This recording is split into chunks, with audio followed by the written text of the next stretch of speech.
Jean dit encore ce témoignage et dit: «Celui sur qui tu verras l'Esprit descendre et s'arrêter, c'est celui qui baptise du Saint-Esprit». Jean 1, 32-33.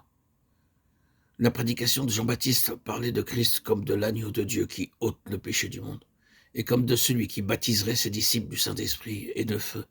Jean 1, 29, Luc 3, 16.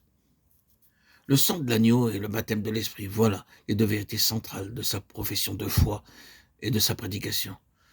Elles sont en effet inséparables. Pour que l'Église agisse avec puissance, pour que le Seigneur soit glorifié en elle, il faut qu'on prêche clairement l'expiation par le sang et l'action du Saint-Esprit, qu'on voit dans ces deux doctrines la base et la pierre angulaire de la foi chrétienne. Il n'est pas toujours ainsi, même chez ceux qui veulent marcher à la lumière de l'Écriture. L'intelligence humaine admet plus facilement les souffrances et l'expiation de l'agneau de Dieu, suivi du pardon et de la paix qui en résulte, que la doctrine plus abstraite du baptême du Saint-Esprit, de son habitation dans l'homme et de sa direction habituelle.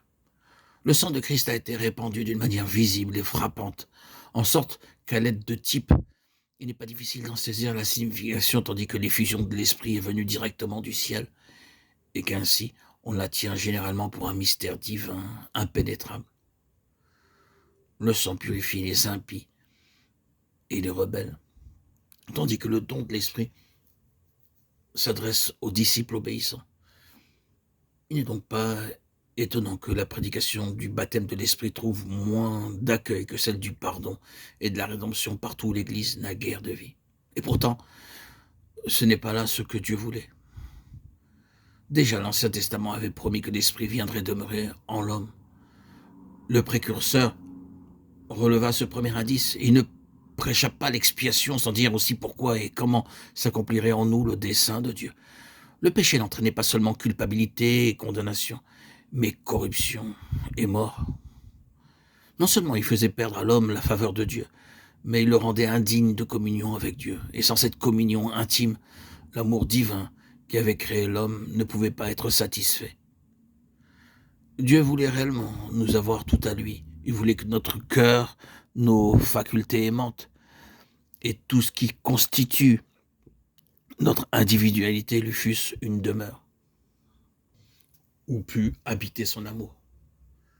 Un temple où il fut adoré. La prédication de Jean-Baptiste embrassait donc la rédemption tout entière, du commencement à la fin.